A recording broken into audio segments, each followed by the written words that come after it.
Mike Flanagan retorna para nos assombrar com a maldição da mansão Bly. Mas será que a sua volta é perfeitamente esplêndida?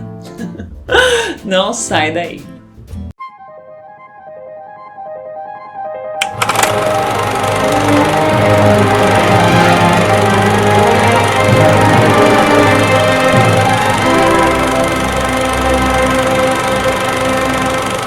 E aí pessoal, tudo bom com vocês? Eu sou a Erika Eremenko e hoje no Ao Pé da Lente eu vou falar do retorno de Mike Flanagan depois do sucesso estrondoso que foi A Maldição da Residência Hill, com a segunda parte dessa antologia que ele se propôs a contar.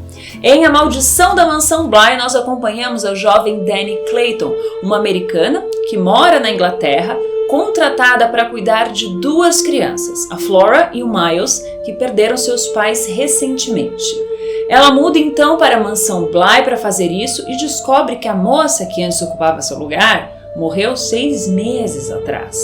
O tio das crianças, que a contratou, se recusa a visitar a propriedade, que ainda abriga uma governanta, um cozinheiro e uma jardineira, além de outros seres que vivem nos cantos escuros daquela casa. A premissa fantasmagórica de A Maldição da Mansão Bly nos captura logo de início. O primeiro episódio, dirigido pelo próprio Mike Flanagan, é um dos melhores, se não o melhor dessa temporada. O diretor sabe muito bem como se utilizar da sua câmera que acompanha todos os personagens, ou de uma forma claustrofóbica, se utilizando de planos bem fechados, ou se utilizando de planos bem abertos para plantar na nossa cabeça a ideia de que as personagens estão sendo observadas. O que na verdade elas estão mesmo, gente. Se você for reparar nos planos abertos, noturnos ou com pouca iluminação, você vai ver nos cantos escuros dos lugares alguns espíritos, inclusive alguns com um formato bem curioso, como um de um homem meio pássaro com um bico bem longo. Dito isso, o primeiro episódio é o único dirigido pelo Mike Flanagan, criador da série, que estava ocupado na época dirigindo a sequência catastrófica, por sinal, de Iluminado, Doutor Sono, que dá sono mesmo, gente. Mike Flanagan se utiliza do livro A Volta do Parafuso, do Henry James, como ponto de partida para contar uma história que pretende alçar outros voos, mas ainda assim mantém alguns elementos do livro, que também teve várias adaptações cinematográficas, sendo a melhor delas a de 61, com a atriz Deborah Kerr. A Maldição da Mansão Bly faz ainda uma linda homenagem ao filme de 61, Os Inocentes, dirigido pelo Jack Clayton, ao repetir o mesmo plano da aparição do Peter Quint do lado de fora, pelas janelas envidraçadas da mansão. Mas claro, acaba aterrorizando muito mais a versão original, muito graças à performance do ator Peter Wingard, que fazia o Peter Quint original com uma energia mais escura e mais torta. A construção do personagem dele é realmente muito superior à do Oliver Jackson Cohen. Mas ainda assim eu acho uma belíssima homenagem. A decisão de fazer as crianças, a Flora e o Miles, serem obsediadas pelos espíritos da casa também é mantida aqui nessa versão, assim como a sexualização do menino Miles, mas que de novo peca no quesito audácia, que fazia com que o Miles da versão original de 61 beijasse a babá na boca numa cena aterrorizante.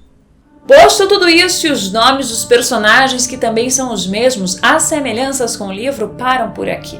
A meu ver, o maior equívoco dessa série é seu marketing enganoso, porque você assiste o trailer e você realmente acredita que você vai ver uma série de terror, o que na verdade ela não é. Possui elementos de horror, mas não o terror em si. Na verdade, se trata de um romance. Se encaixa na categoria romances góticos. Mas, Erika, o que é um romance gótico? Um romance gótico se caracteriza por uma casa muito grande, geralmente uma mansão, um castelo, que abrigou gerações de pessoas lá dentro, que passou a ser meio que um organismo vivo, como se as paredes tivessem memórias daquilo que elas presenciaram. Isso somado aos elementos sobrenaturais explicados, que são aquelas cenas arrepiantes que você vê que te assustam, mas que na verdade advêm de causas naturais. Tipo, tudo vai ser explicado de uma forma muito orgânica depois. Se você teve alguma dúvida do que eu falei, é só você pensar em O Morro dos Ventos Uivantes, que também tem uma cena de aparição em janela, se vocês lembrarem, gente. Ou até de Jane Eyre. Esses são excelentes exemplos de romances góticos.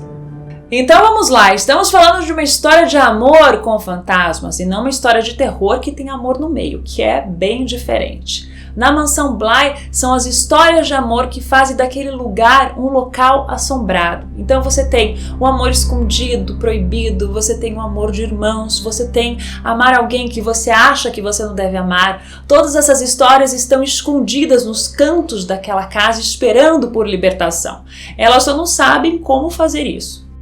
Muitos vão se desapontar com essa série que não é tão boa quanto a sua predecessora, mas que se você tiver essas coisas que eu falei pra você em mente, você vai entrar mais na proposta do que é essa nova temporada. Eu acho que você vai se divertir, você vai achar uma boa história.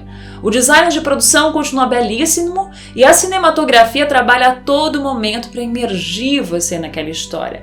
Mas o roteiro redundante se torna cansativo, ainda mais com as voltas ao passado frequentes, constantes da personagem Hannah, que tem um dos episódios mais sonolentos da temporada inteira, ou até aquele episódio que remonta séculos antes, inteiro em preto e branco, simplesmente para fazer a gente entender, mostrar pra gente por que os fantasmas não têm rosto.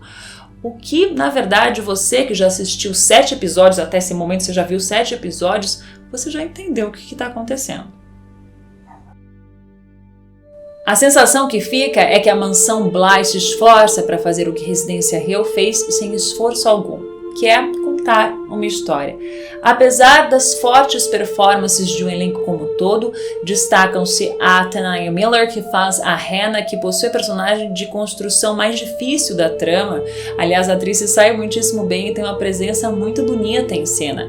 E das crianças vividas pela Amelia B. Smith, que faz a Flora, e pelo Benjamin Answorth, que faz o Miles e que consegue imprimir uma estranha sensualidade, a maldição da Mansão Bly carrega o peso da sua antecessora e uma inevitável comparação, dando muito espaço para subtramas e esquecendo a que veio, deixando-nos com certas conclusões difíceis de serem digeridas. Apesar disso, eu ainda acho que vale a pena você conferir essa série, é só você baixar as suas expectativas, porque, parafraseando a menina Flora, de Perfeitamente Esplêndida, essa série, infelizmente, não tem nada.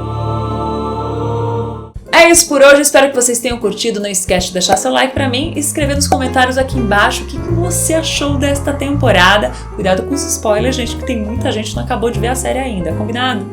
Tenho um recadinho pra dar pra vocês também. O listão de sexta-feira passou a partir dessa semana para os sábados, às 5 horas da tarde. Eu acho que vai ser um horário melhor pra todo mundo ver com mais calma os vídeos aqui do Ao Pé da Lente. Como sempre, muito obrigada pela sua companhia. A gente se vê no final de semana e eu te espero aqui colada na lente.